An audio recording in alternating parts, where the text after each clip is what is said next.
looks like I'm at a library this time. Mr. Learned over here. A lot of books back here. Look, Very far from my microphone.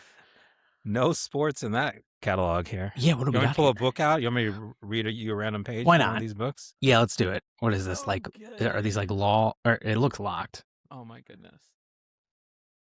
It's like a Harry Potter situation. We're gonna have to break in with locked, yeah. We'll have to break in with the invisibility cloak and steal the phone directories in there. Phone directories. It looks like a lot of local municipal directory type of stuff.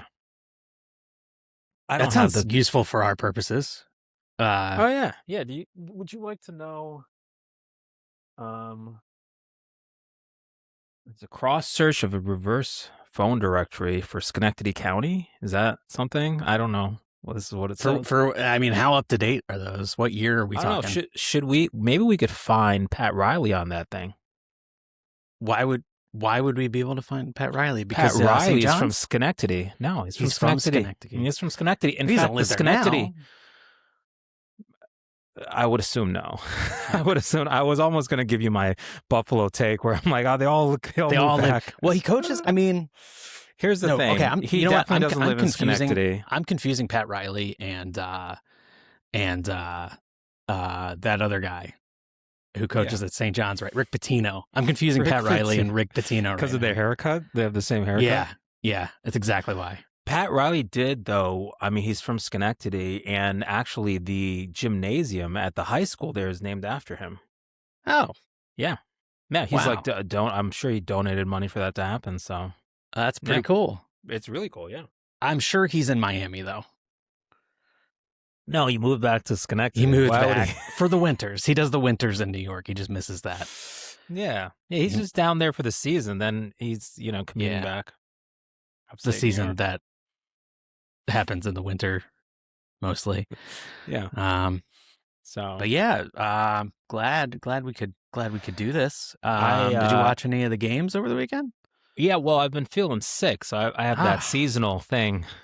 Yikes! That I get every year. That was what did you call that last week? Bill's brain.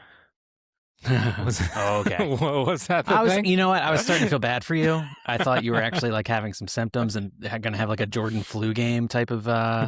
This is my flu game recording today, but no, you're just talking about your Bill's derangement syndrome.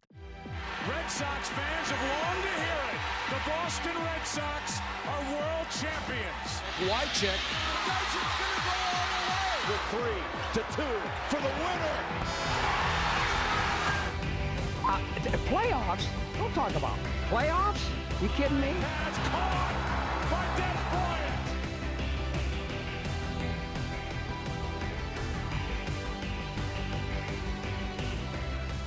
To tell you how crazy it is, yesterday I texted you this, but I get a call at 8 a.m, and the lady calls me from one of the local schools, and she's like, "Hey, are you guys nearby?" I was like, I'm in Latham. Like, why?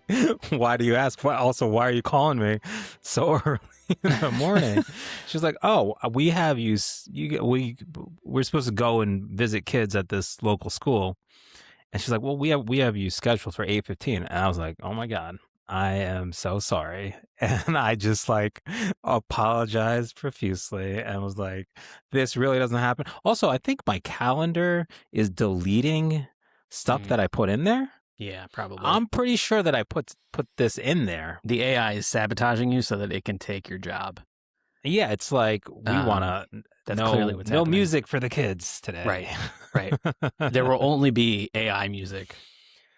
It was ridiculous. And then, but luckily they adjusted it. So we ended up getting there like 9:20. So we missed a couple classes, but they moved them to later in the day. So it worked out. But I will tell you, we're working with kindergartners and first graders, and I'm not around kindergartners and first graders very much.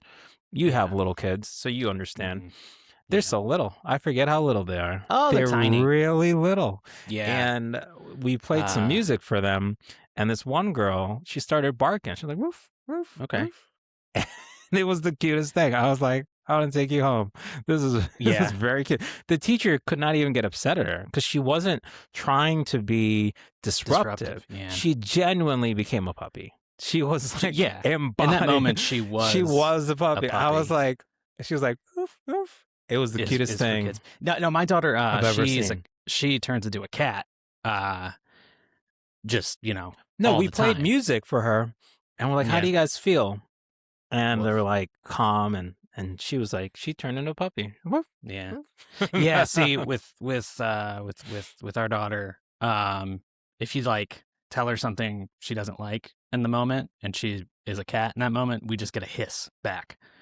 So be nice. Like, hey, can you put on your pajamas and start getting ready for bed? I have another story for you. Elliot, my son, my 3-year-old son, he cannot pick what team he wants to like. Not that he has to lock into this that is now, the week, but because he really locked into the Broncos here. He did, but then he was like, I like the Bills so much. Like, that's a direct quote. And he's like, I like the Bills so much. Really? And then he what was another one? We were watching Panthers Rams. He was like, I love the Panthers and I love the Rams too. And I was like, okay, well, that's, this is good. This is good. Honestly, this is the way to go. Yeah. You just like who was winning. You like everybody. You can't be disappointed. Yeah. And then on Sunday, I want to say, Colleen decided, she was like, I need to get serious and decide who my team is. Oh, she doesn't have a team? And I was like, wow, okay.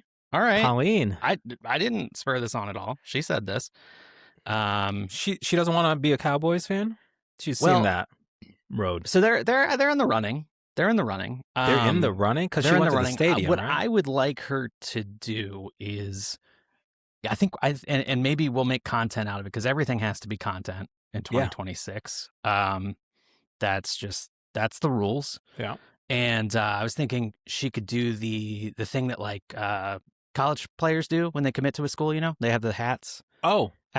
Nice. And they pick a hat, and that's how they do it. So maybe we'll turn that into a little piece of. How about this? What if she just likes whoever wins this year's Super Bowl? Then she gets a Super Bowl victory out of it. People wait their whole lives for that. No. Possible. No. I would tell her to be a Bills fan, but I know what that takes. So I don't know if she wants that. I don't think they're good even right on now. The table, to be honest. They're not on the table? I don't think so. I think I'm offended by that. Why aren't they on the table? I think the holiday love story, a Bills love story. She didn't like it? Touchdown. I think that probably. I never got her review on it. We didn't. We didn't. And we're getting further and further from the holidays, but I think we can still do that. I think you want to push it back to next year. We're too focused. We'll just do it next year. We could maybe we'll do a little like Christmas in July special or something. July. I thought that movie Christmas was in great. March. I don't know. I thought that was a good movie. Ugh. Okay, I'm glad you liked it. I'm happy that people like things. That's good. Who else is in the running? Why would the Bills not be in the running? Are the Chiefs in the running?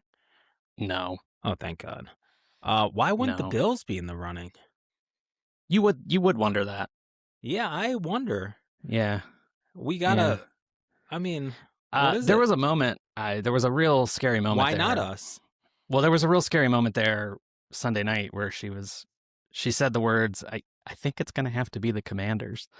Oh, that's gross. And I said nobody ever. I try to be open-minded, right? Yeah. I was very closed-minded about that. I was like, listen, that's not happening. And here is why. I was like, about the Eagles. What if she said, I like Philadelphia? I was like, I'm 4 minutes away from opening PowerPoint and creating a presentation as to why you can't do this, but I'll try to stop myself short of that and just tell you a brief history of this team, and what their future stadium might be named, and that was enough. That was enough. It's WTF. What is or WFT? But yeah, I know they should have kept it that Washington team football. So yeah, it's still up in the air. What are the other possibilities? Like who's recruiting her? Well, Baltimore Cowboys were on the table. Ravens are not in consideration. Another one. I mean, I think the Commanders? Chargers were bopping around there. I honestly don't fully remember. How about Minnesota? Then she can also do the accent, little positive. Yeah. Walk around the Virginia area doing the Minnesotan accent. I mean, then you might as well be a Bills fan. I mean, they're the same. Well, you have That's just NFC Bills. I mean, really though, like they're almost exactly the same. Not the Packers. She doesn't want to be Packers. I feel like Packers might be NFC Bills. She actually thought about Packers. My sister-in-law on her side is a Packers fan, and she likes the merch and stuff. She thinks it looks nice. I wouldn't brag. I have a little bit too much resentment for the Packers. Yeah, they're beating you guys. Yeah, so that makes it hard. Do you ever show her the catch? You ever try to show her that was a catch? I should. I mean, she watches the show, so she's probably seen it. I swear he caught it. It opens every show, so it's very possible she's seen it. What about 49ers? That's a classic. My mom likes the 49ers. It's a good one. I wouldn't hate that. I like their whole look and classic team that hasn't won in a while. So you can kind of get on board. Good. She could be like, I liked them when I was a child. Yeah, I mean, Seahawks are interesting. Like Seattle's cool. No, they got it. No. They have a strong history. Some good-looking stuff. Sucky. They have a not strong recent history. Of stinky. Not in this century. No, I know, but when I still think of them as they stink. As the AFC. Yeah, AFC West. The AFC Hawks. Yeah, AFC West Seahawks. I remember that. I remember all of that. Yeah, you remember stuff that happened in your lifetime? Some things. What's that like? Some things I remember. Some things forget very quickly. Did you enjoy this weekend of football? There were some pretty good games.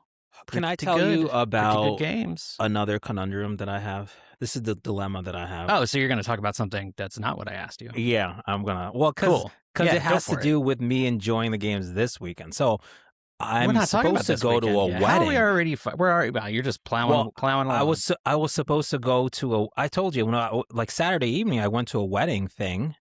It was so Indian weddings. I don't know if you know about this, but like long. Like a week long. So they had a festivity for the wedding on Saturday. No, they're the best. They're the best things. I'm telling you. Okay. I know you hate weddings, but this is just food. It's just food. I mean, it is a gathering of people, which you don't like, but it is also food. I was trying to decide if I was going to talk you down from the word hate on whether or not I hate weddings, and no, I'm not. I'm going to let that. I think that's probably an accurate. I think you hate weddings, but I think it's because you've never been to an Indian wedding. I think that's why you hate weddings. I can almost guarantee that's not why. But no, because no one will judge you if you just sit in the corner and eat the wonderful food. It's not about judgment. I could care less about that. It's it kind of ties into what I think my 2026 resolution is, and what's that? I think I need to spend more time getting into my comfort zone. Which is what? That's what I need to do is more time with that. Everyone talks about, I gotta get out of my comfort zone. No, I want to be in it. Screw that. Absolutely not. I'm going to be in my comfort zone as much as humanly possible this year. This is the year for me to get in my comfort zone. I think everybody needs to do the same thing. Great. We are outside of our comfort zones too much right now. Find your comfort zone and get into it. And mine is completely diametrically opposed to being at a wedding of any nationality or tradition. But you like food. Do I? You don't like to eat. Man, I put food in my mouth. My tongue is like, wow. My mouth is like, this is great. This is the best. I put food in my mouth. And man, my taste buds here's are a like, guy who likes food. How'd you do that? What is this? This is amazing. Anyway, so I went to a Saturday evening that the first game, I was Rams, like, Panthers. So Rams Panthers, I was supposed to, this wedding thing started at 6:30. So I was like, if Rams Panthers turns out to be not great, I'm going to go then. And then I'll be back for the second game because, you know, look, it was a 10.5-point spread. Right. So I thought there's a chance that this is not the best game. And then it ended up being the best game. Well, it was a very good game. Yeah. Maybe the best game. Good game. It was a top 5 game of the 6. Yes, it was. It was a top 5. It was a top 5 of the 6. Very valid point there. Thank you. Yeah. What did you think? Well, yeah. So, anyways, this game was close. So then I couldn't miss it. I watched the end of this game. I did not. And then you went to the wedding. Then I went to the wedding thing.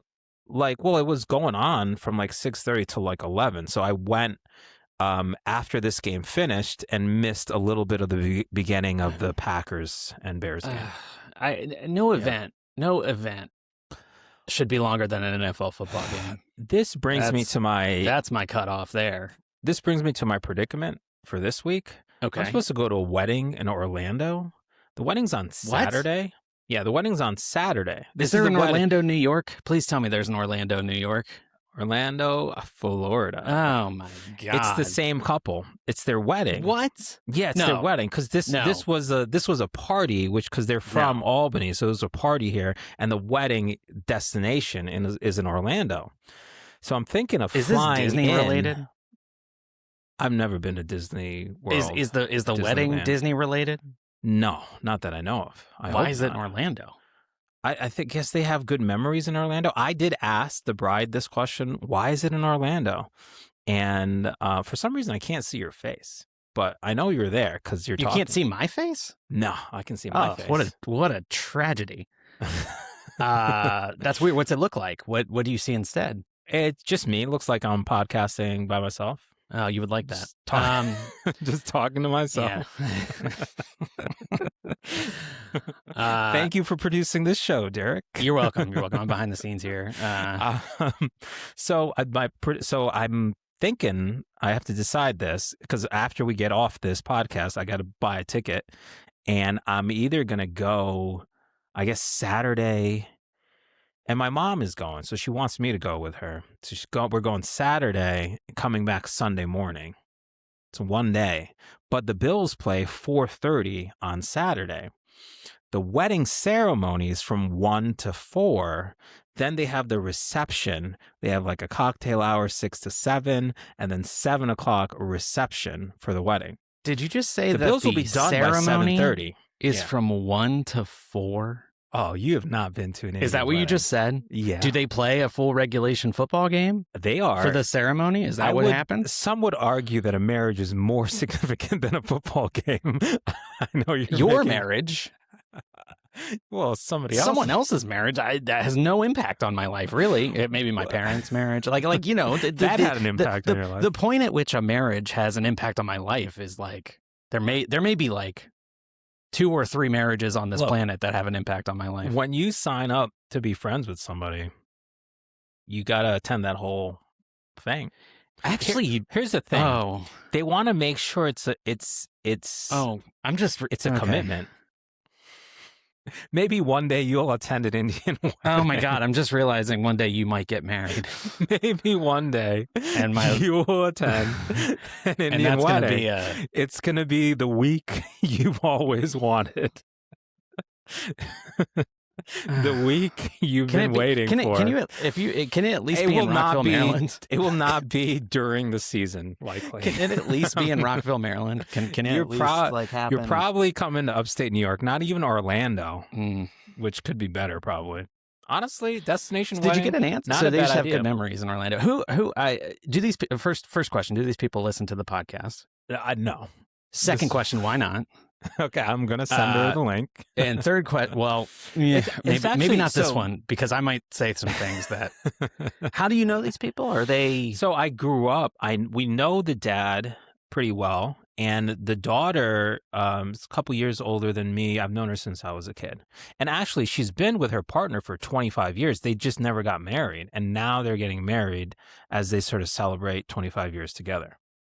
Okay, no, I would not be getting anywhere near this wedding. I apologize beautiful to occasion. the beautiful couple. It's a wonderful story, but sadly, I'm not going to fly to Florida for that. It's an easy flight. The only thing is the coordination of the Bills game, which is it actually sort of works out because the Bills game falls in the little pocket between the wedding and reception. It's the second game I'd miss. Do you remember a couple months ago where I went to Texas and you went to Atlanta and we were shells of ourselves for like a month afterwards? I was walking around Atlanta with a fractured ankle. I was on a scooter with my... Yeah. When I saw my brother-in-law recently, I was like, remember when we went to Atlanta? Man, my ankle was really hurting. Yeah. Turns out it was fractured. Okay, well, I'm excited to find out what you do there. I was hoping you would help me with this decision. I am happy to help you with it. I just don't think you're going to take my advice. You're saying no go. My Send advice mom is by like herself. very clear. I don't know. It's getting warm. I would work very powerfully to convince your mom not to go. No, she already promised the dad that she would go. Well, so she's I think she's in it. You get her on the call. Where is she? Let's get she her does in not here, listen. Mom does not listen to the podcast. Why not? I don't know. Why not? We got to get her. It would be great. It'd be great for the flight that she's apparently committed to taking. I mean, I guess it would be nice to go if my mom were going and like it would be really important for her. I would like probably come up with an excuse not to go. Nice. I wouldn't just say no. Well, I did tell my mom that, honestly, why don't we just save, $260 and I don't go because I'm just going to be down there watching the game. At best. I mean, come on, it's going to be more than that. Let's be honest. I looked at flights this morning. That's what it was. I mean, it could change. Was this like Allegiant Air? Are you the Frontier? Return? How are you flying? The return might be Allegiant. The return, yeah. Okay, so it's like Southwest and something else. I didn't want to say because we're not. We got to get it promoted. Southwest, if you want to hook us up. Allegiant, if please don't. No, please do. Actually, I rejected our first sponsorship. They make you pay for bags. What are you talking about? That's crazy. We can't. That's okay. What are we going to say? Yes to Pepto-Bismol? We're going to be the dudes with the podcast. At this rate? At this rate? We'll I mean, all right. Derek Like Sports brought to you by Dude Wipes would be. I would accept that. That's wild. Oh my God. So anyway. Good luck with that predicament. Yeah, anyways, to me, not a predicament. Not easy choice, easy decision. Actually, we got a card in the mail from a friend of mine that lives in Seattle. Nick, if you're listening, hi. I was worried though. Nick Wright? Yeah, Nick Wright. Yeah, of Fox Sports. And I actually had the thought. I was like worried it was like a wedding invitation. And I was like,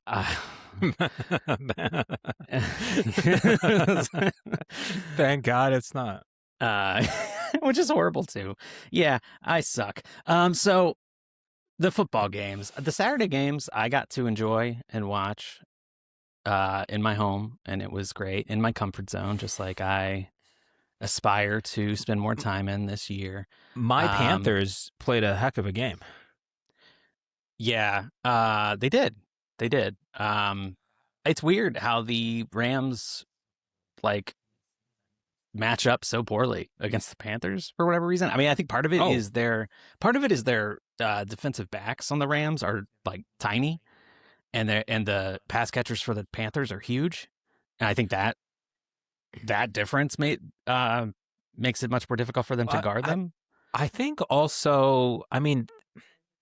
So I feel like the Rams, as a strength of their team, is that pass rush, and they did get to Young, but I don't know. He at times did a really nice job of maneuvering and making some plays. I mean, and they weren't scared of him because they just beat him. A month ago. They just beat him, and they were at home, and maybe it's just a tough matchup. What was interesting to me, and it was like I felt like that last drive.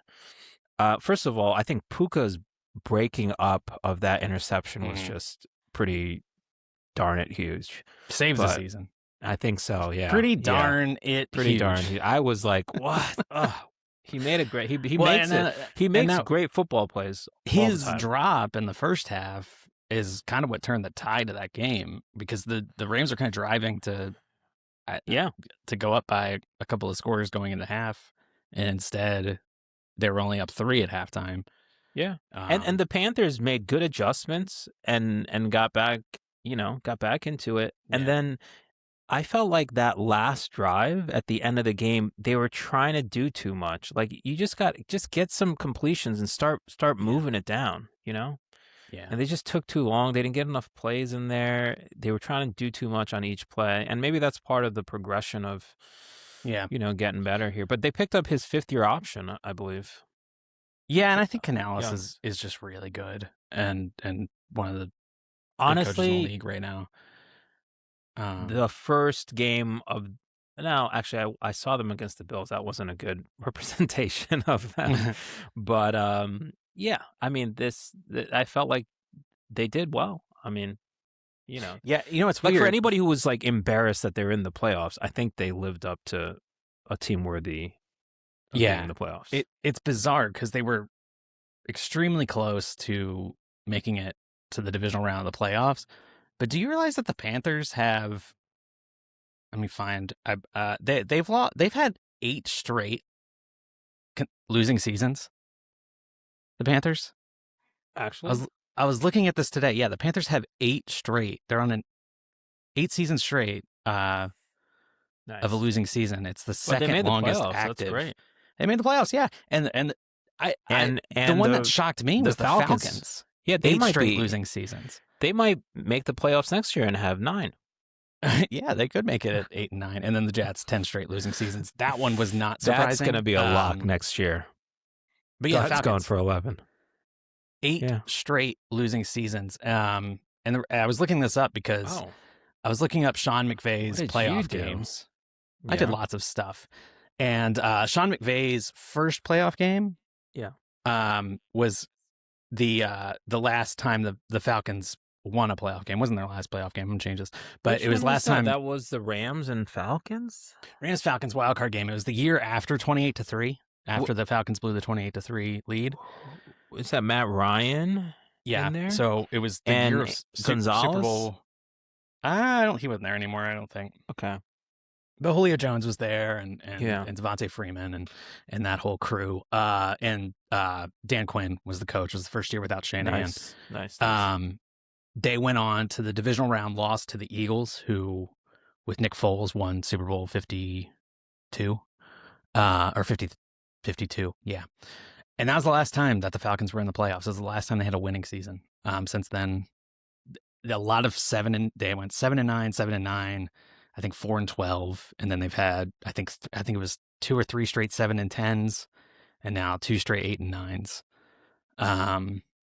So they've been like right on the verge of having a winning season. It kind of surprised me though. But yeah, I was looking at all of Sean McVay's, like his whole playoff career as a coach. The next time they were in the playoffs, it was the very next year. They had a first round bye and then went all the way to the Super Bowl. It was the last time Brady and Belichick won a Super Bowl together. They lost that one, obviously. And then the last time Aaron Rodgers won a playoff game was against Sean McVay in the divisional round a couple years after that. They had this run to the Super Bowl. We talked about this last time, first Monday night wild card game Sean McVay coached in. Beat Brady in the divisional round. I remember that one, yeah. Yeah, beat Shanahan. I remember that one too, yeah. Beat Zach Taylor, the last man standing of the AFC North head coaches. Yeah. And then they lost to Goff. And the wild card is Goff's first playoff game, not on the Rams. Remember that. Beat Darnold last year. Then they lost to the Eagles in the snow game. Yep. And then they just beat the Panthers and now play the Bears. That was not you called that the snow game? It snowed in the game. So yeah, I'm going to call it snow game. Maybe not the snow game. The field was not white. A snow game. It flurried during the game. I'm going to call that the flurry game. I don't know. They got beat by the Eagles game. You notice anything interesting, though, about these matchups? And you could add the Bears here. Anything interesting about all of Sean McVay's, was that 15? That's 14. This will be his 15th playoff game. What would be interesting about this? He has never played the same team twice in the playoffs. Oh. It'll be the 15th game of his playoff coaching career. And it's been 15 different teams. And it's been 15 different teams. Yeah. And if they continue... So they've already played the 49ers and the Seahawks. So it would end. The Seahawks, it would end, yeah. 49ers also. They've played 49ers before. But I just thought that was interesting. 15... It's kind of shocking, honestly. There's only there are 3 NFC teams that the Rams have not played in the playoffs in the time that Sean McVay's been there. Do you know? I mean, you got 3 NFC teams who they've not played? Teams they have not played. You want to take a stab at guessing them? Yeah. Probably Giants. deduce it. Giants, yeah. Giants, they have not played. They have played the Commanders. They have not played. Yeah, one more. And they have not played Bears.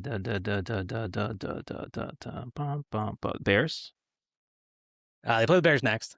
Oh, well, they have not played them yet. So then there's one more. Correct. Okay. Anything could happen. Anything could happen. There's one more, and it's very funny. NFC. It's very funny because South. I had this same. I was like figuring this out. Had the same exact like brain hang up that you're having right now. No. I'm good. I felt so dumb when I figured out what the last remaining NFC team was. Hold on. Let me just go through it. You got Giants, you got Commanders. Okay. Philly, they've played. Who's the 4th team in the NFC? The Cowboys. The Cowboys. Okay. Yep. Then you got the NFC North. Vikings. Yeah. Bears, they're going to play. They're going to play them. Lions. Yep. Packers. They're done with that's that. all of the North. Then the South. They've played the Falcons. They've played the Saints. They've played the Bucks and the Panthers. Yeah. So that just leaves the West. And the West. Haven't they played everybody? San Francisco, Seattle. Who are the San Francisco, Seattle Cardinals? Themselves. Yep, they have not played. He has not faced the Rams in the playoffs. This is all the teams. What do you want me to do? The Rams is the answer. Okay, great. How? What are you talking about, man? There are 3 NFC teams that he has not faced in the playoffs. 4. Okay. After they play the Bears this week, there will be 3 teams that they haven't faced in the playoffs as Sean McVay as coach. They are the Giants, the Commanders, and the Rams. Yeah, you can't include that in the. It's just funny that I had the same. Like, why is this not I was working? Like, what is the last team? I know there must be one more, and it's the Rams. So it was fun watching you go on that same journey. Nice. Well, one other. In terms of coaching, there was there have been a lot of high-profile coaches leaving. I do think we should talk about Mike Tomlin. Yeah, so. They've parted ways mutually, and one of the most interesting. I think he resigned technically. The Ravens parted ways mutually, I believe, with Harbaugh, and the Ravens parted ways mutually.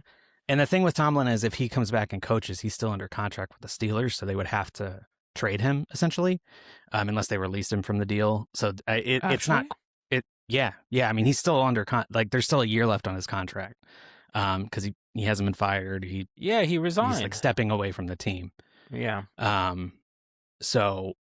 it's a stressful job. I could see after so many years him wanting to take a step away. Oh, yeah. I mean, this was his first game as a head coach. This is what he looked like. Very young. And he still looks young. But there's a little more gray in the beard. Yeah. But what a run. I mean, since 2007, 0 losing seasons in that entire stretch. That is very impressive. But that's part of the problem of why they're not good. You got to take one season on the chin, get a quarterback, and come back. Yeah, I mean, I'm just saying. Here, Yeah. Can I give you an example? I'll give you an example. You're going to hate this. Bring the Bills. I mean, you could do this with so many teams, but it was a playoff team in 17, McDermott's first year, but they realized this is the limit of this team. We still got to tear it down. They weren't like, oh, we made the playoffs. I think we could go 9-7 in perpetuity. They were like, we got to tear this thing down. This is the cap for it. They teared it down. They got the quarterback, and then they've developed the rest of the roster. I mean, maybe you got to do that to win. Yeah, and they've won 0 Super Bowls. Yeah, but they've been so they're not really in the same. They're not. They're in the same boat. No. They haven't even been to a Super Bowl. Mike Tomlin went to 2, won 1. So not the same. Got it. But they've won more games than any franchise in the last 6 years. Hang the banner. I mean, hang the banner. Most wins from 2020 to 2026. Hang it up. New high mark. You have your first banner. Congratulations. It's a legitimate. What are we doing? Criticism. What are we doing? Okay. What do you want to do? Go 9-7? This is why they haven't won. And I really like. I mean, I heard McDermott talked. They asked McDermott about him yesterday. So McDermott talked about him. They went to William and Mary together. McDermott's a freshman. Tomlin's captain of the team. They just talked about his leadership. I think he's a great leader. The Steelers didn't look particularly well coached. They haven't been able to get the right offensive coordinator, and they don't have the quarterback. But I do think he's a leader of men. Like he's, if you want to face your franchise, like I think it's a guy. He's you could do a lot worse than Mike Tomlin. But I think the problem with them is they never tore down after Roethlisberger. Yeah, I mean, what do you want to do? You draft the college quarterback from Pittsburgh. That was the best shot that they gave themselves to a quarterback. Which is ridiculous. Yeah. No, I mean, like obviously it didn't work out. They didn't win another playoff game after Rodgers played well this season, though. I mean, but yeah. So yeah, their last game without Tomlin, when Bill Cowher was his last game as head coach, they beat the Bengals in overtime on a long Santonio Holmes touchdown, which was kind of a what's the word I'm looking for? Foreshadowing the eventual Super Bowl that Holmes, that Tomlin would win as the coach. In his last game. What's wild about this playoff game that they just lost on Monday Night Football to the Texans is that game was 7-6 entering the fourth quarter. Yeah. And it still kind of felt like that was an insurmountable lead. Well, yeah, the Texans are tough, man. The Texans are really tough. And they just beat you down. And eventually the dam breaks. Yeah, eventually you have to start trying to do too much. And you turn the ball over. Off. Yeah. There was they just keep hitting hitting score on a Rodgers fumble. And then quite possibly the last throw of Aaron Rodgers' career was a pick six. I think he'll have offers, though, right? I mean, based on what he did this year, I think he did a good job. You just have to make sure you have the right coach, like someone he actually respects. Because he was great in Pittsburgh. He loved Tomlin. What teams that need quarterbacks? O'Connell, Minnesota. Yeah, I mean, and he does want to go there. He wanted to go there this year. That is a possibility. I could see that. But if I'm O'Connell, do you want Tua? I mean, they're a little pot committed to J.J. McCarthy at this point, at least to start the year potentially. They may not do it. I mean, yeah, and they could choose to move on, which very well might be the right decision. But I mean, yeah, it's a little bit of like the sunk cost fallacy, right? Like you let Sam Darnold go. And just to bring this guy in, and you kind of have to not feel committed to him for that reason, right? Like you can admit that was the wrong decision and move on. You gotta let it go. You gotta let it go. I mean, will they do Darnold's going to have a little Super Bowl run here, so it's like potentially it's looking that way. All-time head coaches wins. This is just regular season, 10th all-time, and what's wild is he is tied with Chuck Noll. Which is pretty cool. Pretty cool little synchronicity there with the two great Pittsburgh Steelers coaches. You know what else is wild? People, who's the coach on this list that people talk about as unsuccessful? Marty Schottenheimer? Yeah. Yeah. Which is like, come on, like, let's grow up. Like, it's a lot of 200 games to win is a lot of games. For sure. You know, I mean, like, he didn't win a Super Bowl, but he's 8th all time in wins. Did he coach in a Super Bowl? Did he win a conference championship? I don't think so. I don't think so, no. Because the Chargers didn't win one. And he got fired after like a 14-2 season, which is unprecedented. Well, he had he actually, it's not like he went 9-7 every year. He actually had good regular season. He had that year with Washington where they started 0-5 and then won 5 in a row, which I may still be the only time that's ever happened. AFC Championship game, he reached 3 times. They lost to the Patriots, I know, one time.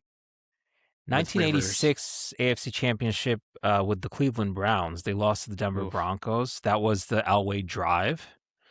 1980. Was that the Ernest Biner fumble also? No, that was the Elway drive. Then 1987 AFC Championship game with the Cleveland Browns, losing again to Denver Broncos in a game known for the fumble. Yeah. And then 1993 AFC Championship game with the Chiefs.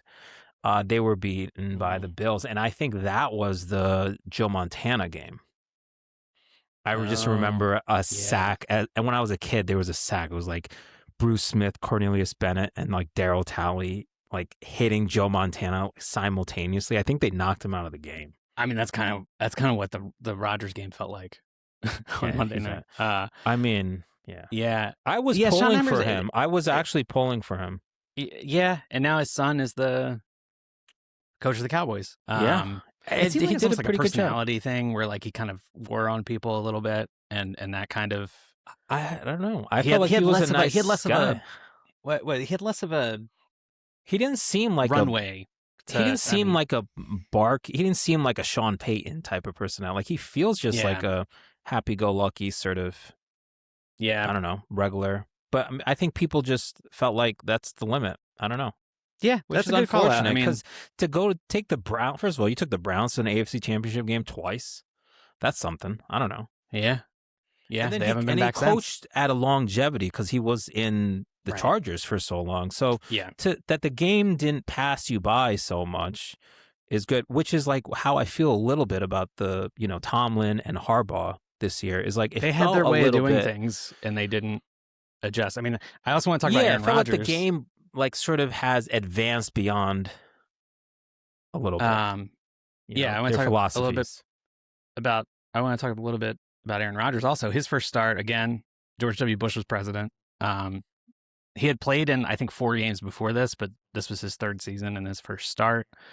And he of course won the Super Bowl, beat Mike Tomlin. Ironically, their paths were kind of just converged in Pittsburgh, and it was kind of interesting how that, all those years later, they came together after that Super Bowl. And it may have ended with a pick 6, and this is an extremely specific stat. He would be the first quarterback ever to have his last throw be a playoff game pick 6. So that's cool, I guess. Who else did you say had that? Did you say Jim Kelly had that? No one. It would be the first time for a playoff game. Tom Brady had it with the Patriots, and then his last game as a Patriot. Yeah. And then I just thought this was interesting. When he made his first start, this was the all-time passing yards, top 10. And now, as he potentially retires, maybe he'll play another year. This is what it is now. So first all-time in 2007, so 18 years ago, are Brett Favre, number 1, 61,000 yards. Brett Favre is now 4th all-time. He was passed by Peyton Manning, Drew Brees, and Tom Brady. And then Dan Marino was 2nd with 61,000. And to show you just how the game has evolved just in the course of Aaron Rodgers' career, Dan Marino is now 10th all-time. Being passed by Matt Ryan, Phillip Rivers, Ben Roethlisberger, Matthew Stafford, Aaron Rodgers, Peyton Manning, Drew Brees, and Tom Brady. Sometimes I just feel like the younger, I'm going to sound like an old person now, the younger generation of commentary does not take this into account. Like they think all the best players were in the last 10 years is silly. And Dan Marino could throw the heck out of a ball. I mean, yeah, look at Joe Montana. He was 10th. Look at Fran Tarkenton down there. Well, I mean, Fran's still 15th. Like, he didn't even fall as much as Montana. Montana's all the way down to 24th now. Yeah, 40,000 is nothing. Yeah, nothing. Roethlisberger passed Montana. Who thinks Roethlisberger's a better quarterback than Joe Montana? My favorite thing about this is it has the active players bolded, and I love that Phillip Rivers is bolded. That's fantastic. 8th with that little frisbee throw of his, crazy. Pretty cool though. Aaron Rodgers, he grew to become very grating on like a personal level. Yeah, but he's so much fun to watch play the game. Man, like when he throws the ball, it is still beautiful. Like few passes in that Ravens game that he made, there's like 3 of them. I was just like, oh man, yeah, that is something. Honestly, I felt it still looks good. Putting this together was like a little emotional, because like for both Tomlin and Rodgers, they both just like been there for like my entire adult life as a part of the game. And so they had that exchange. You remember that exchange when he was on the Packers and him and Tomlin had that little exchange, and it was like the biggest flirt two people could have. Yeah. And they were destined. It was like destined. Great. They were like they were tied together in this like weird way, and maybe both going out. And the belt era. We like What's that. Oh yeah, the belt era, right, where he would do his celebration was the discount double check with State Farm. That was fun. So yeah, two. And can I say something? Because I've been definitely, I'm sure, critical of Rodgers, and sometimes he says something like, "Why are you doing this? Why are you saying what is going on?" And sometimes I've been like, "It's not a great teammate." But I think he was pretty darn good this year, and I think like I lost my other thought, but yeah. Oh, I was gonna say that like when he came first on the scene, and it was like his second year in Green Bay, man, like I could tell right away that I think this guy is better than Favre. There was a primetime game. Do you know what I mean? There was a primetime game against the Cowboys where Favre got hurt and Rodgers came in.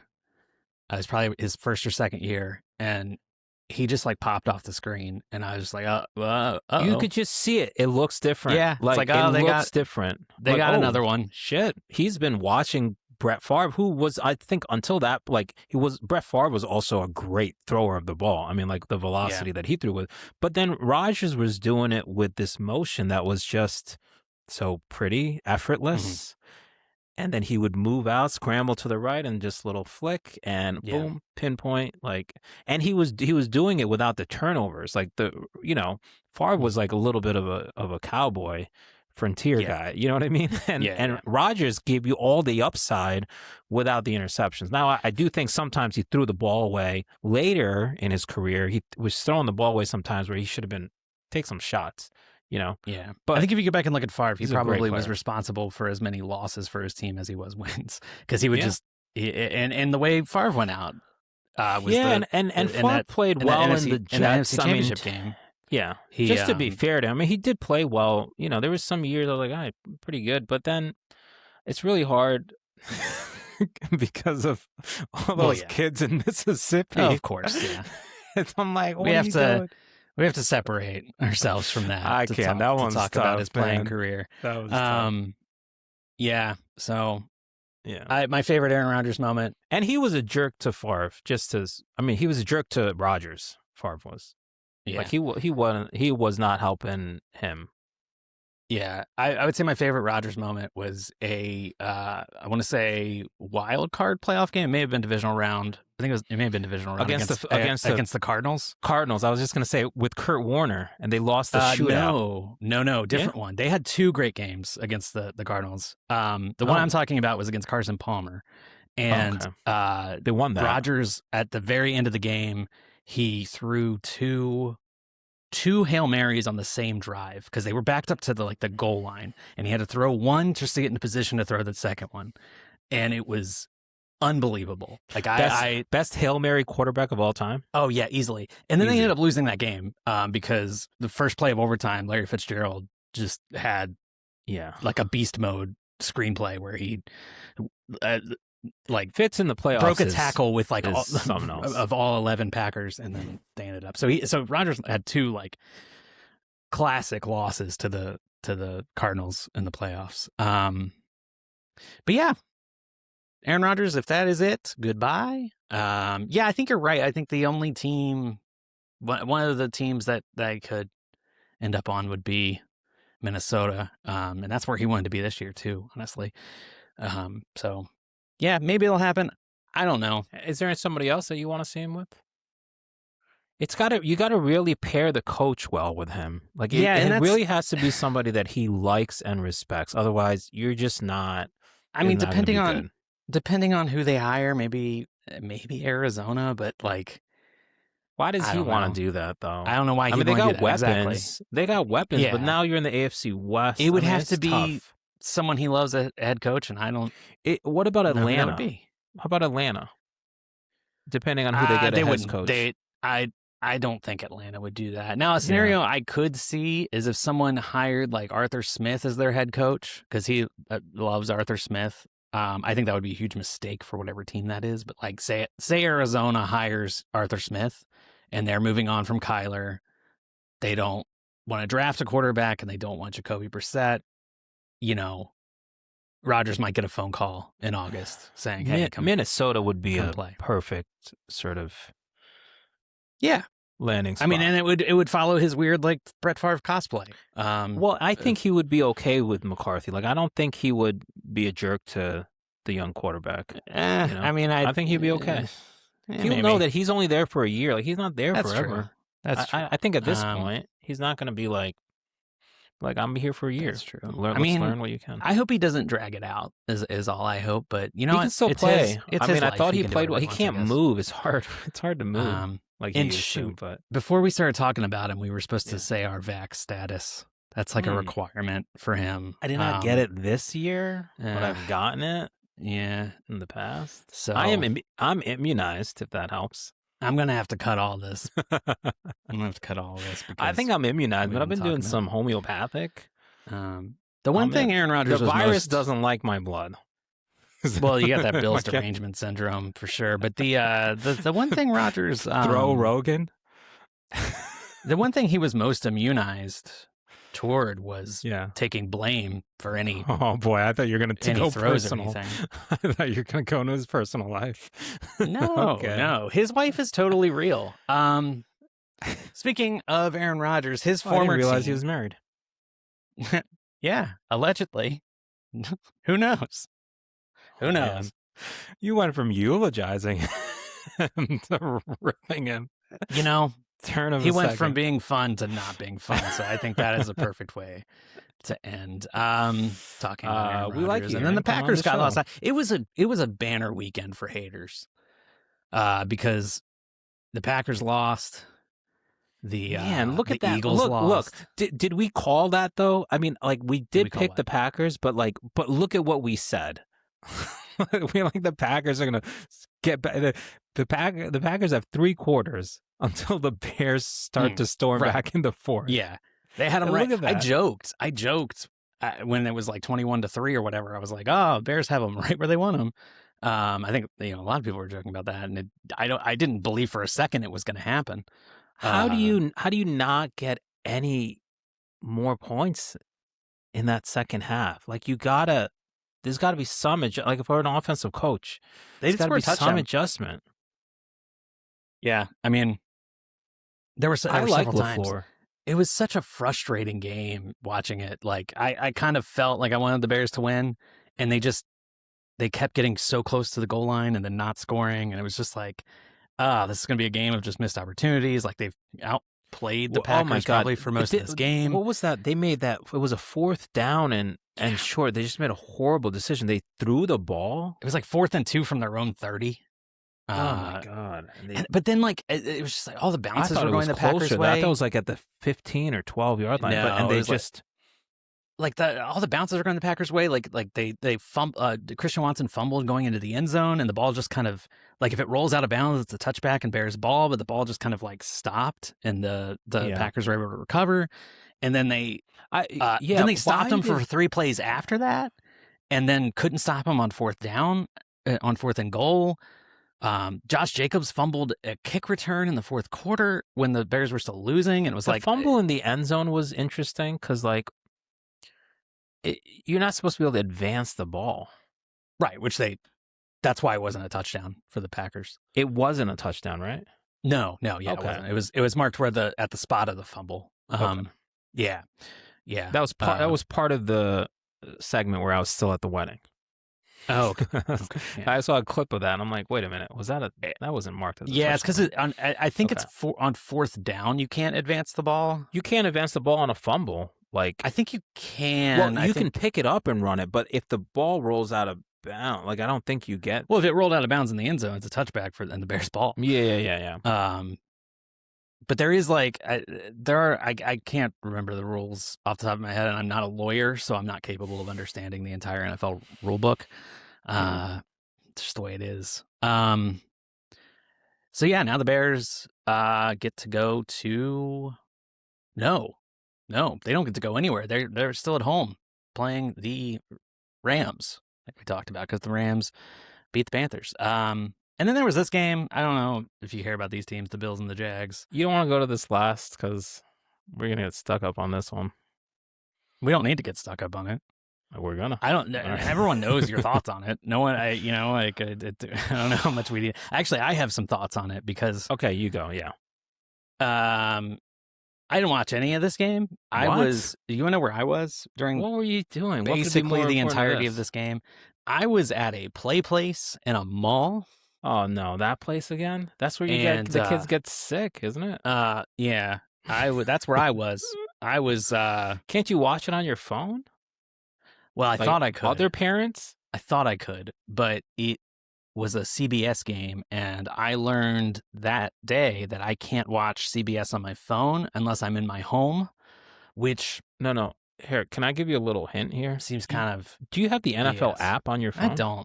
I don't. Yeah, you can watch it on there. Yeah, but you have to pay it's like No. an NFL It's Plus free. thing. It's free. No. What? Yes. Yeah. Just so you know, any Oh, of the my playoff God. games, you just pull up the NFL app. You can just watch the playoff game on there. Well, instead, I spent time with my children. So Nice. in the future, though, I'll make sure I have the NFL I'm app so glad I you don't were have to do that. attentive, though. Yeah. And then, Man. so in the moments that the game was, right when Josh Allen was scoring the touchdown to go ahead and Trevor Lawrence was throwing the interception to lose, I was in a candy store, which is a great place to be as that is happening. And, it became clear that the Bills were going to win. And then, unbeknownst to me, Colleen was also following the game on her phone because she's hooked on the NFL now. And she was like, "Oh, the Bills are going to win. The Bills are going to win." And I was like, "Yeah, they're going to win." And she said the words, "Why aren't you happy for your friend?" And it was the thing that she said that like was the most misunderstanding of me and like my dynamic with my friends, especially as far as it goes with sports. Like, you don't want your friend's team to win. Why? Oh, That's maybe horrible. I'm just a jerk. Yeah, this is just But you. no, I don't want them to win. Are you kidding me? I don't want the you Bills. want the Jaguars? I want the Bills, Oh my God. and this has nothing to do with you. I don't want the Bills to ever win a Super Bowl because because that would ruin It's off-brand. that would ruin the mystique of the Bills. The mystique. You just trashed the last 7 years. The most wins by a franchise because they haven't won a Super Bowl. No, they need to win a Super Bowl. They need to win a Super Bowl. No. But yeah, so can I tell you a few things about this game? There's you saw one the more highlights? thing. Yeah. I mean, there's a moment in Family Guy where they're like in prison or something, and Peter tries to do like a crazy like prison break thing, and it fails, and Cleveland says, "Peter, you're my friend and all, but I was really hoping you would fail." And that really just sums up how I feel watching the Bills. Yeah, come on. Sorry, You're man. not Sorry. rooting for Josh and these guys. No. Can I I have too much hate in my heart. Anyway, Go on. You can tell me things. Something that I said last week on the podcast did come true. Like, remember I told you in McDermott's press conference, he talked about how the Jaguars, how Cohen is on the headset with Trevor. I may have stopped listening, but yes. Okay, Sean said this because he compared it to when Goff and McVay were there. So McDermott talked about this on his press conference, and he said it's interesting. It's like some similarities are in the way. I mean, and it's incredible because he just threw this out there. He rarely does something like this, and I picked it up right away. I was like, oh, that's an interesting little comp that he made. So Cohen has been on the headset with him until the countdown. Obviously, other teams know this, but McDermott is great at changing the picture of the secondary, like spinning stuff so you can't recognize what it is, and then he switches it, like going from cover 1 to cover 2. It's how Shaq Thompson got the 1 interception. I mean, so anyways, I'm just saying that McDermott, he's on top of his defensive stuff, and I got a lot of respect for Cohen and that coaching staff. Like, they did good. They did really, really good. I can't believe the Jags did this to me. No, the Jags players, I think I will might say, be entitled to compensation. Hey, look, Washington's a good player. Parker Washington's a really good player. Yeah. The kicker missed a big kick. They're ripping off 7-yard runs basically every time they touch the ball. Yeah, and then they didn't run it. run and then it. they just were like, Yeah. well, let's not do it this time. Let's not do the thing that's working. Well, and it's also a game where, like, it shows you how teams are, like, managing games in this day and age, where it's like they're sort of slow playing the game and managing the possessions and limiting the possessions. So it's like a 13 17 game or something for like a long time, and then fourth quarter, last 5 minutes, the teams start getting going, and it's like it's an interesting way that some of these games are positioned, because you think like, oh, the defenses are sort of doing it, and they are, and the Bills had plenty. I mean, they had 2 interceptions, but they had plenty of tips and Trevor was there was like 4 or 5 throws that Bills players are getting their hands on, but it's just interesting, like that dynamic of it. And then the kick that was missed before the half. I don't know if you saw this. I didn't see it. I did see it was kick. horrendous. They went to hurry up, and they were not set, and they hiked the ball, and then they said the Bills were offside. Anyways, this is egregious. There was no time left on the clock, and they were able to get an untimed down, and thank God the guy missed it. And as soon as he missed it, you're like, ball does not lie. So that was a thing. Can I just say another thing? Virtual measurement is horrendous. Yeah, it's kind of stupid. Bring the chains back. It looks like, what are we doing? What is this? Atari? Like, what kind of? This is not. It's like the tennis thing. Like, no, it's not. That's the problem. Yeah, it should be like the tennis thing. But they're trying to make it the tennis thing. It's like the tennis thing. Yeah. If the tennis thing was like 1950, like this thing is like, it looks completely outdated. The graphics on it are trash. And it's not, I don't feel like it's accurate. Because they gave, in the first half, there was a big possession, big point in the turning point of this game is Lawrence dives for a first down. The measurement gives it to him. Thankfully, McDermott challenges it. His shin hit the ground before he got to that spot. And so the Bills get the ball. Otherwise, it was a short field for the Jags after a Bills turnover.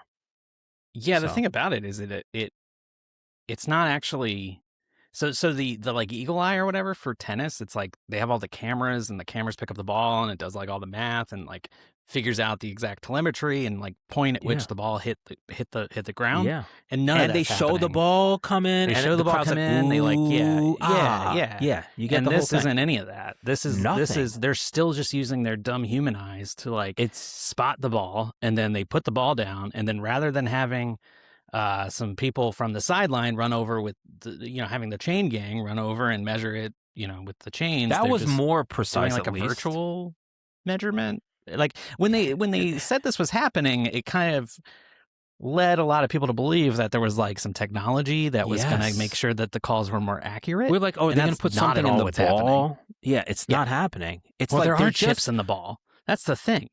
Like they're already like there are chips in the ball. Yeah, there are trackers in the ball already. yeah. Like why can't we use that to spot the ball and like I have no idea. why Basically, what does they've done is why does they've a not. 60-year-old lawyer have to like look through and see through a bunch of the biggest men on earth to figure out where the ball goes? Basically, what they've done is just try to remove the blame, so that the refs can just be like, "That was the virtual measurement." Yeah, You know, and I but think it that's has why they're a not little improved. cagey about what it is. Yeah, but it's not No, there's spotting no the ball. precision onto Our this. problem, on this our thing. problem was never with the measurement. No, it's the precision. Yeah, it's the spot. It's where the ball is placed. It's the ambiguity of what the hell is Yeah. going on. Yeah. Yeah. And the So- chains were just cool. That was a cool like Yeah, visual. they took out the card. Well, the problem Well, the the card thing was problem dumb. wasn't the chain. The problem is it was arbitrarily spotted on the play before. Right, exactly. Yeah, the spot has always been the problem. Like spot if we is can the get problem. some kind of way to like have a virtual spot of the ball. We don't do it all the time, but like if it comes in question, if the play is challenged, like that feels like a pretty easy solution. I don't know. Maybe Can I I don't give you- understand. Yeah, I agree. I mean, can I give you another situational thing? And this was a point Also, in I'm the wearing game. a Brandon Cooks jersey, by the way. The wide receiver 1 for the Buffalo Bills. He is. He is. You trashed him, but he is. Saints, It says Texans, something. It Rams, does say Cowboys, Saints again. He played good. Patriots, He's our go-to legend, guy. Brandon Cooks.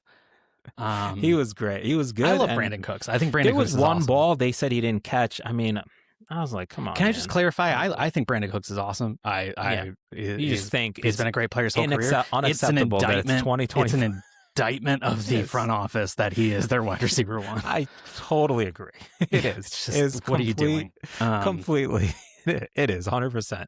But you saw the big throw from Josh to him. I saw none of it. I've you still have not not seen watched a the live. highlights of I've not this? watched the highlights. I haven't watched the What are live you play of this doing? game. Go get off the podcast. Go No, watch some I highlights. experienced the novelization of this game where I would just read the play by play. I've not seen the live action adaptation. Oh my goodness! What are you doing? You got to watch this.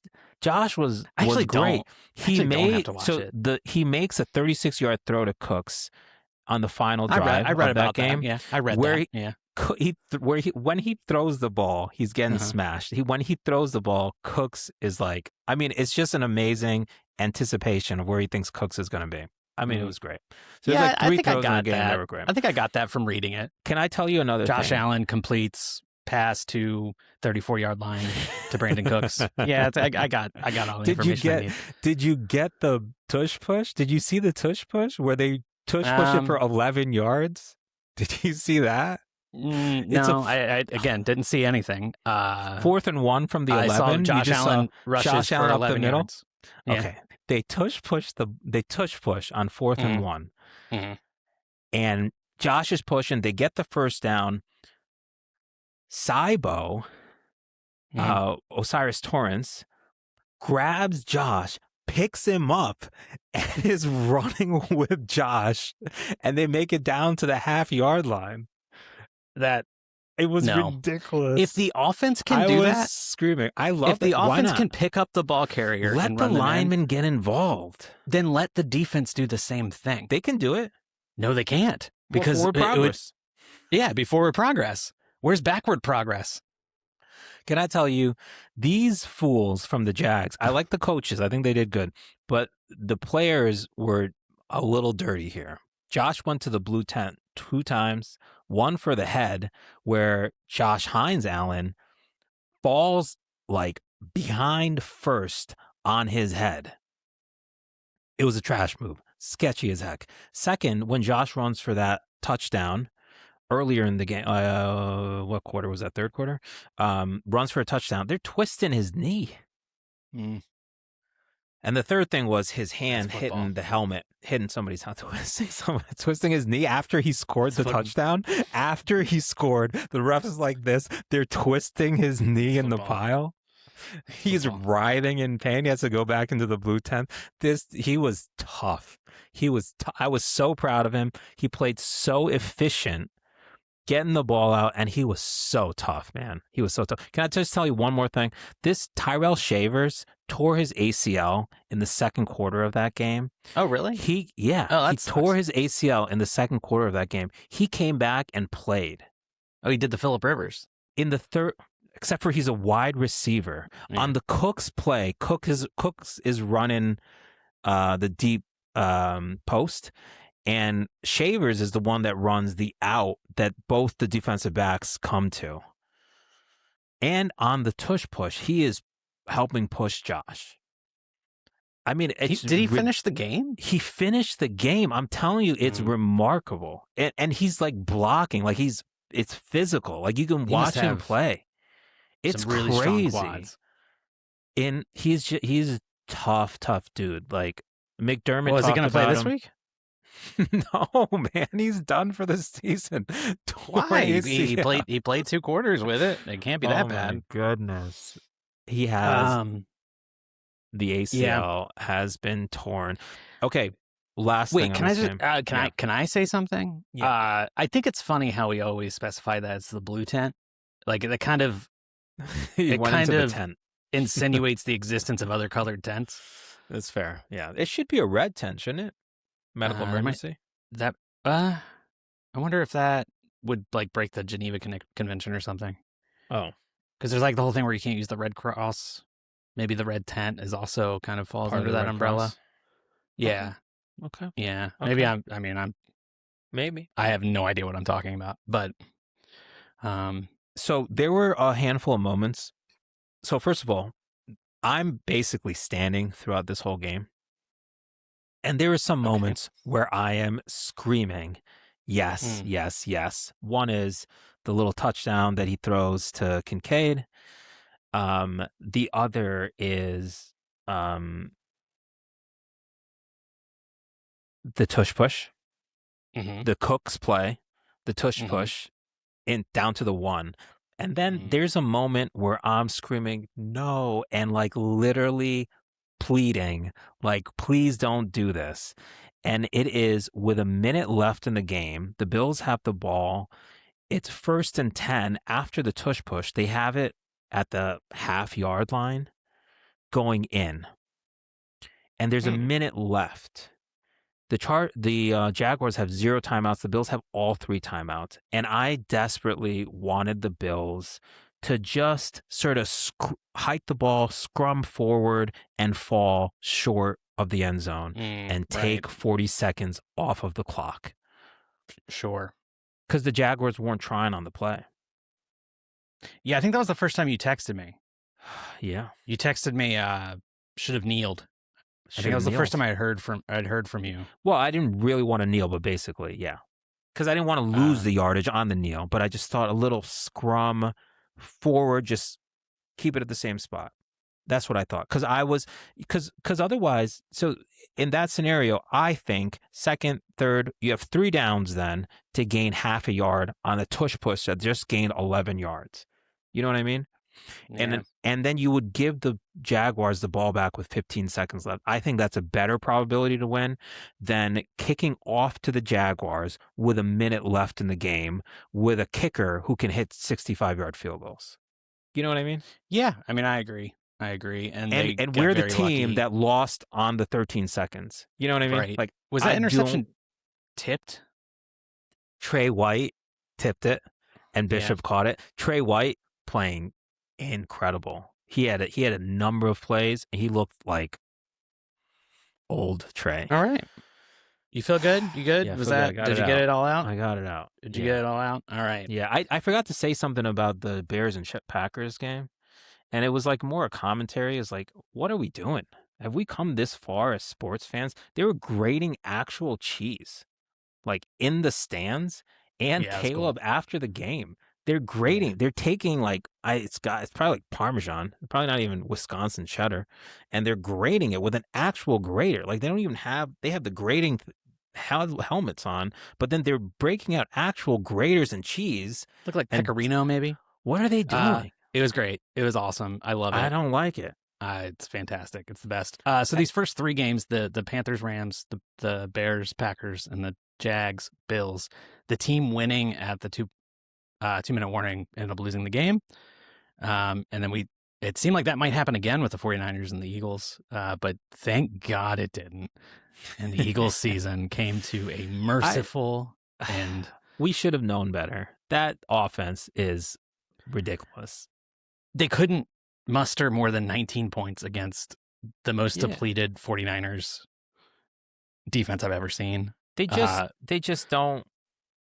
I don't know. Like Eric Kendricks was their starting middle linebacker, and he hadn't played all season. While.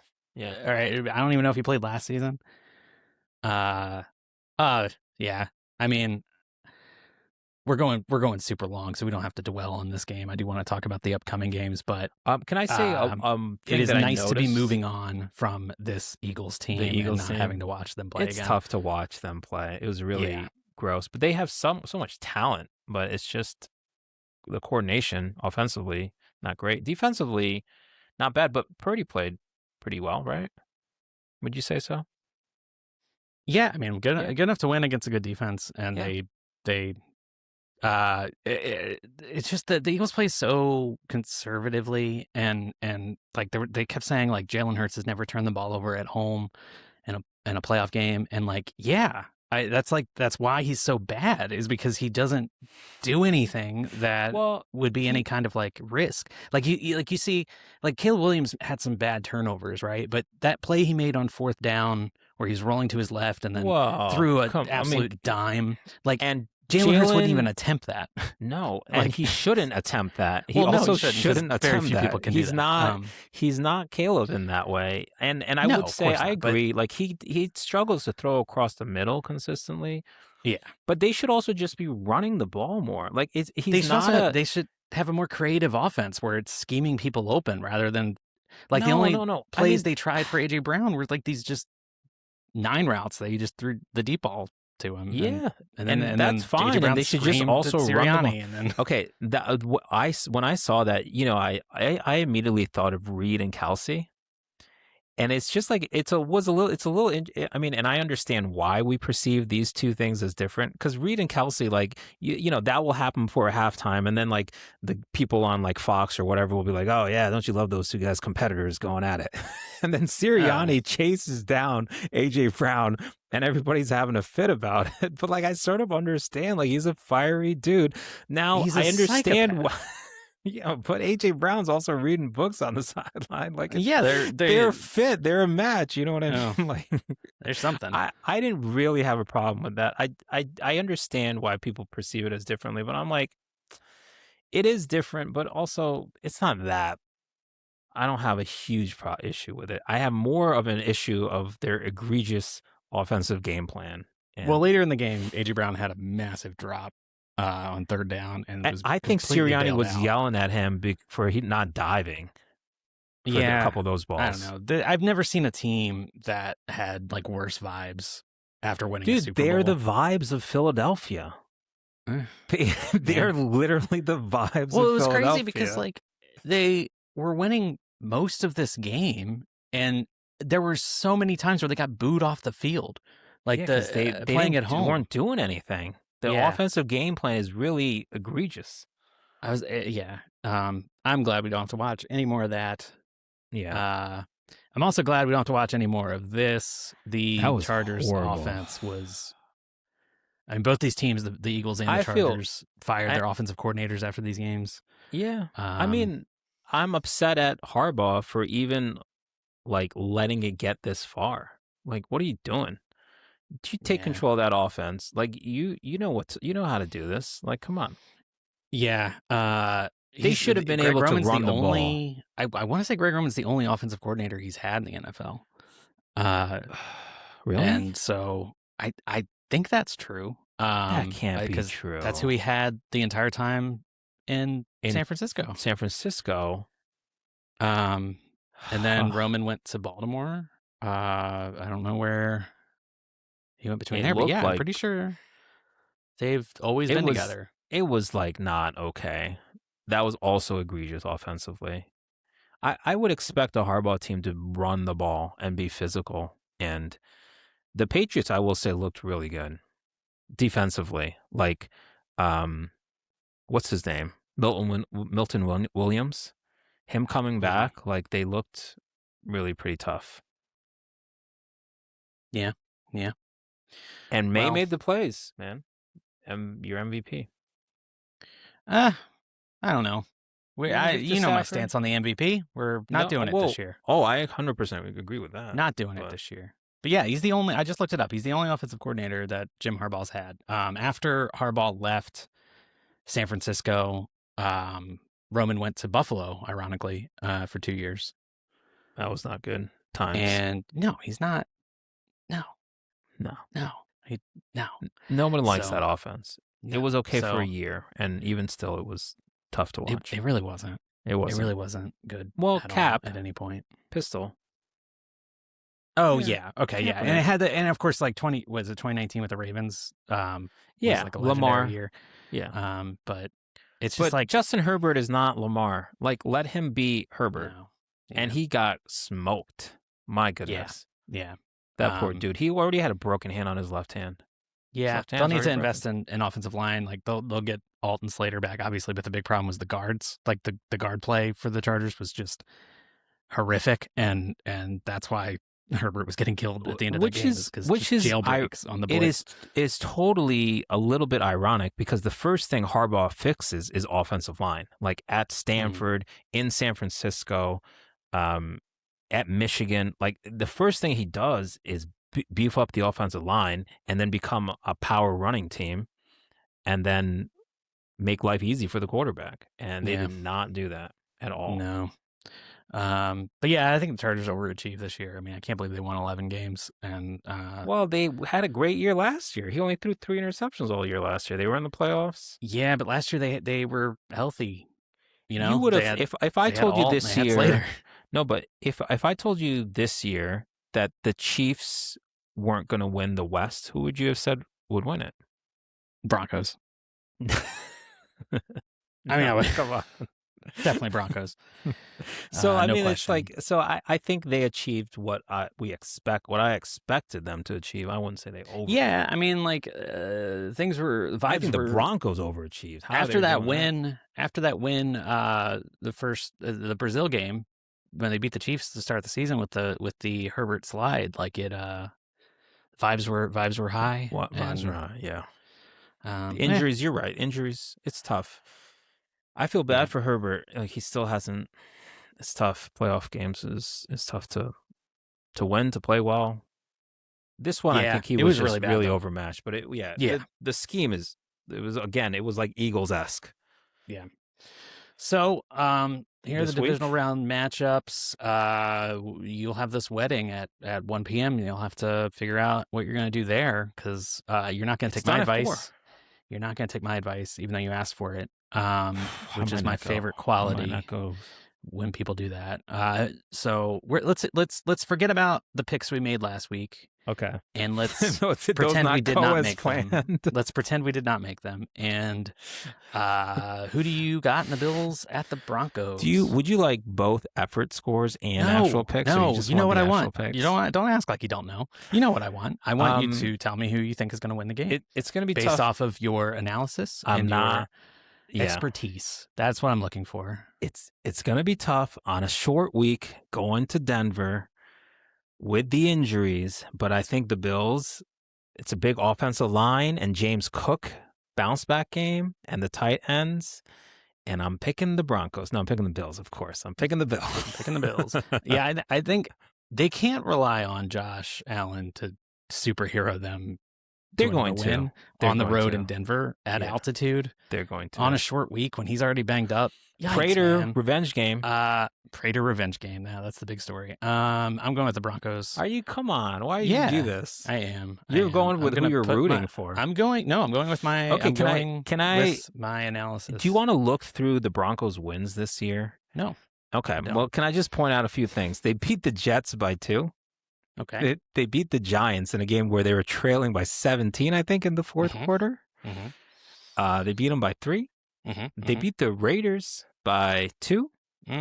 They They went into overtime with the Mariota Commanders, Okay. won that game. All right. And then they beat the Chiefs in a must-win game where they're playing for the 1 seed with Mahomes not playing for the Chiefs. They beat them by 2. What a I'm lot hearing of close is games. What I'm hearing is the Broncos won a lot of games. Yeah, basically saying the Broncos are clutch. They've been a lot of quality teams. No, I don't know. I think the Bills will be able to run it on them. I hope, at least. That if they can't run it on them, they can't win. Like if the Broncos do what the Jags did last week, where they held Cook to 15 carries, 45 yards, it's not going to happen. But I do appreciate that they actually still gave Cook the ball. It will be fun. I like it when it's Sean Payton calling the offensive plays against Sean McDermott. The battle of the Shawns. Yeah. Well, what's interesting here, if you want me to be a dweeb about the X's and O's after watching some nice film analysis, what's interesting is offensively they are philosophically similar because Joe Brady is from the Sean Payton tree. Yeah. So it's like offensively they're like sort of doing similar things, like adjusted for personnel and roster and but like there's some similarity to the offense. Defensively, it's like the philosophies are totally different. Yeah. Is totally different philosophical ideas of how to play defense. Yeah. I think, look, credit to Bo Nix. He's been very good in the fourth quarter. I think it's like he's the best fourth quarter quarterback. It's like what people have been saying, and he uses his legs well, and he plays well when it's like, oh, is that what you think it is? No, as a rematch. I'm just bringing this up because it's a rematch of Can I tell last you year's wild card game. I know that says 31-7. It was a little closer than it should have been because if you look at the first half, that was a game, and then actually, Mac Hollins sort of sparked the Bills on a punt coverage where he drilled the Broncos returner. It was a little bit like the Houston-Pittsburgh game where it was close in the second half and then they broke it open. I mean, Josh made some plays. Ty Johnson made some big plays. They were able to run it. They got what's his name? Their cornerback. They got him on a play. Actually, you're going to be excited. Surtain. Yeah, Surtain. They got him. Curtis Samuels got him last year on a nice play. They messed up the coverage. You're going to be excited. Curtis Samuel is going to likely be back for this Bills game. I'm so excited about that. Yeah. Look at our starting lineup Look now. At that. Also Gabe Davis, tore his ACL in that last game, right? He Do you know that? did? Yeah, we lost Gabe Davis and I assume he finished the game. Tyrell Shavers. No, Gabe did not. Well. Yeah. Second game of the week, the 49ers and the Seahawks. I'm picking a rubber match between these two. 49ers won week 1. Seahawks won the last week of the season, and that is why this game is in Seattle. Who are you picking? I got the Seahawks. You're picking the Seahawks. So you're sticking with you had the Seahawks in the Super Bowl, right? I did. Yeah, so you're sticking with that. That was, yeah. And I also had the Rams in the Super Bowl, if you remember correctly. Yeah. Yeah, you had 2 NFC teams. You still think the Seahawks are in the AFC. Yeah, I think I'm going to join you in going with the Seahawks here. You think Darnold plays well? I don't think he has to. Yeah. 49ers, how long are they going to keep getting away with it with all these injuries? They lost Kittle to torn Achilles last week. The defense is still in shambles. The Eagles were somehow not running the ball. Seahawks. But Walker, I think, and the Seahawks, he's a tough runner. Yeah, I mean, the Seahawks run game has been their weak point most of the season. But they got it going against the 49ers the last time they played, which was just, 2 weeks ago? Yeah. So, yeah, I mean, I think 49ers will make it I think they'll be more competitive than they were 2 weeks ago. But I just think the Seahawks are gonna have enough to get by them. Patriots hosting the Texans. It's tough because I really think the Texans are very good, but I will say the Patriots. Ooh. Yeah, I want to say the Patriots just because CJ really drops the ball literally a lot.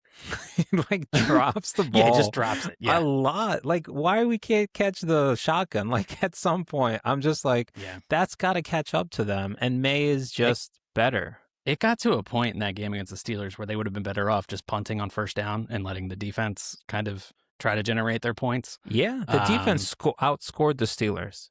Yeah. And the offense, probably. By a lot. I was not super encouraged with the showing from the Patriots. Really? Offense.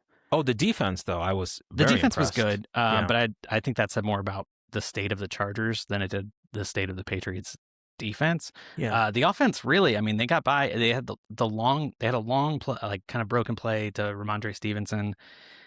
They really just never like had a rhythm or anything. Like that's what kind of kept the Chargers in that game until the end. Again, I mean, I wasn't impressed by the Texans offense either. It was in a lot of ways worse than the Patriots. CJ Stroud will have to like not turn the ball over, which is apparently his favorite thing in the world to do.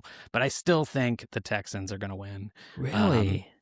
Yeah. So, but like, okay, I understand the Texans defense. It's very good. And how they play, like how physical they are, like they beat up the Steelers.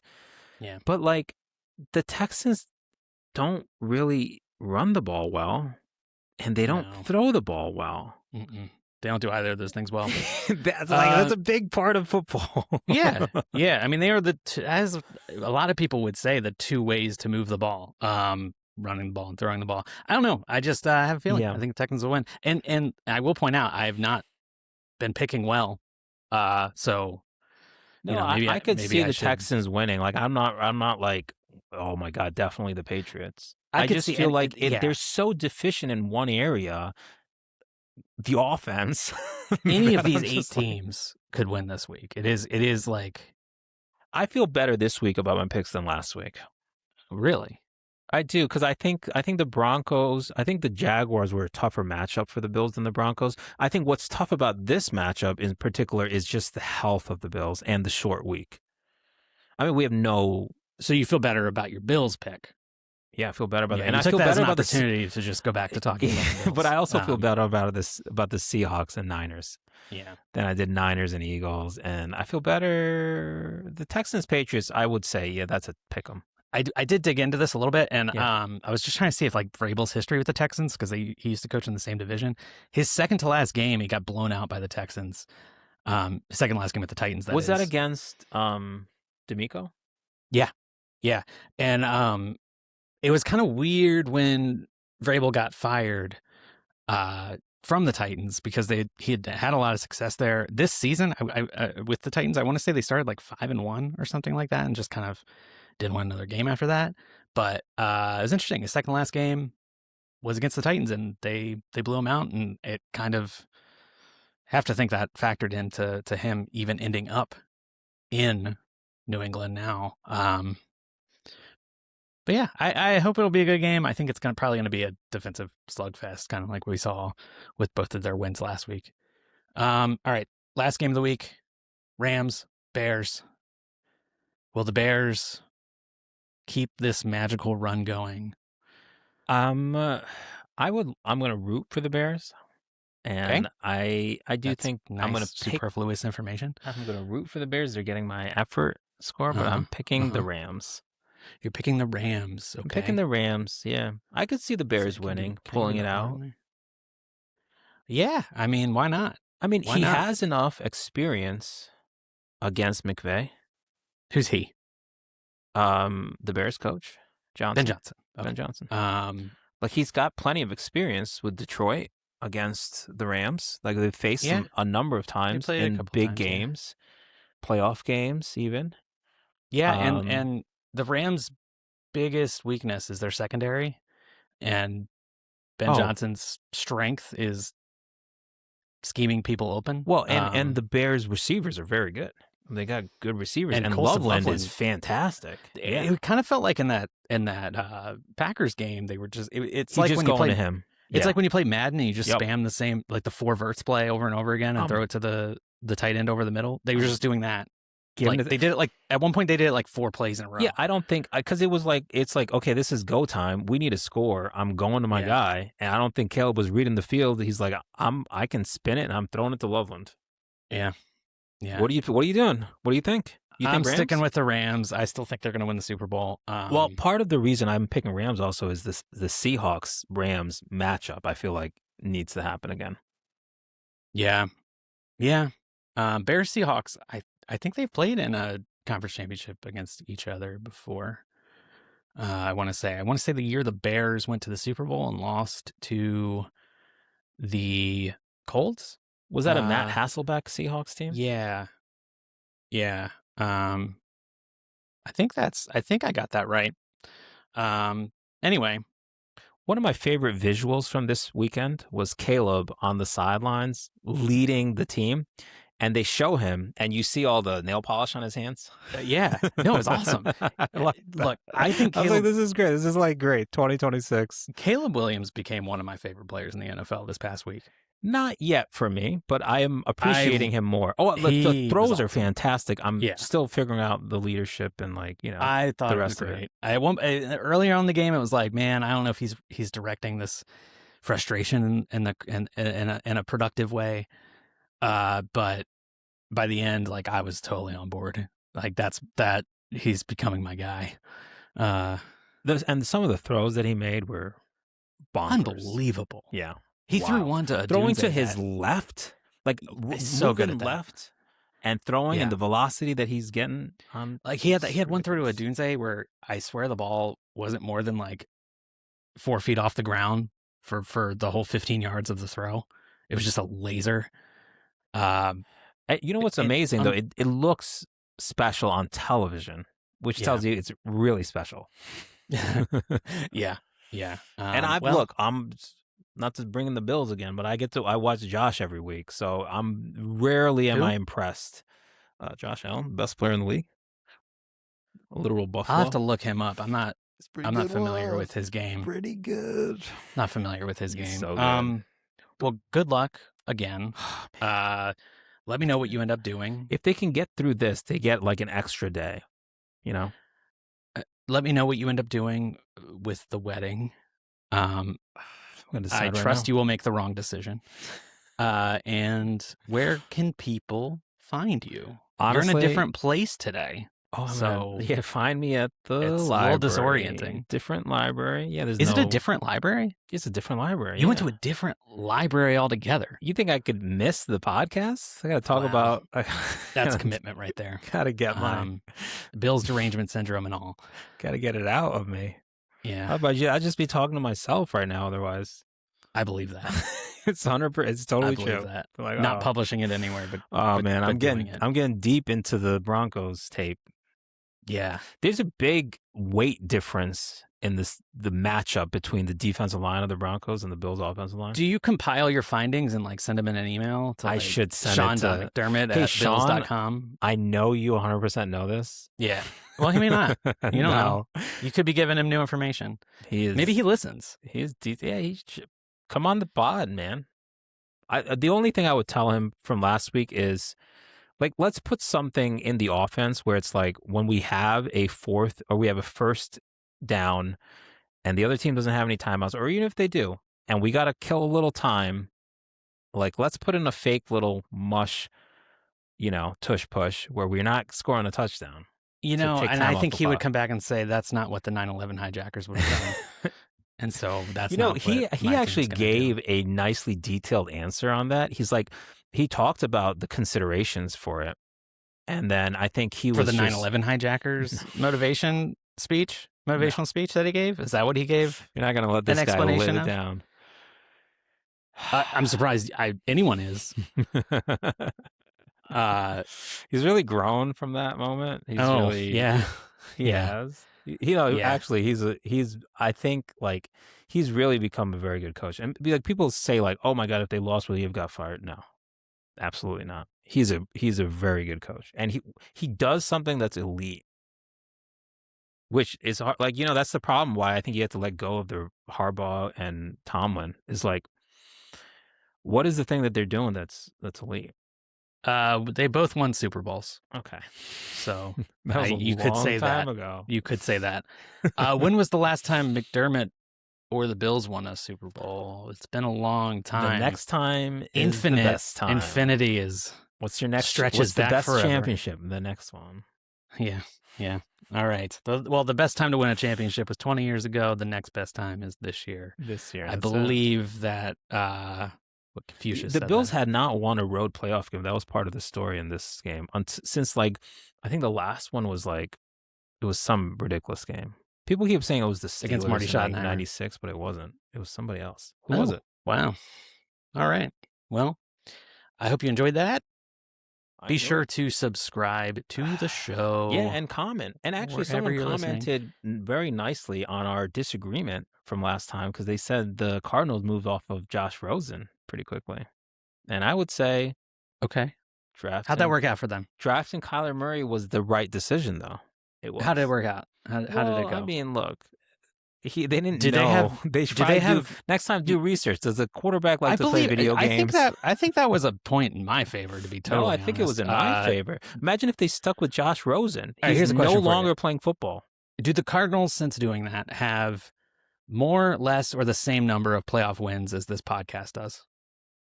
No. The point is the same number. Would they have had more wins with Josh Rosen? Absolutely not. No, but they made the right move. Maybe they did. Maybe it was a good comment. Whoever made that, thank you. Yeah, thank you for making that comment because I think it's a good. It's probably a friend of yours. I think it's a good your take. illustration of why it may not be the right thing to do. Although I've kind of moved a little bit. I think Fernando Mendoza is awesome, and. Maybe if the Giants had the first pick, I would. Oh no! I would Jackson think about Dart, untouchable. That wasn't my argument. Jackson Dart. Don't get another. You can go back and listen. Why would you not want to get Mendoza? He doesn't look good at all. That was not my argument. I didn't say that at all either. That dude's a bum. Well, safe travels once you make the wrong decision. Quarterbacks are like kickers. You don't draft them. Yeah, that's your take. Let's put those words in my mouth. Safe travels if you go down or when you go down to Orlando, because you're going to do.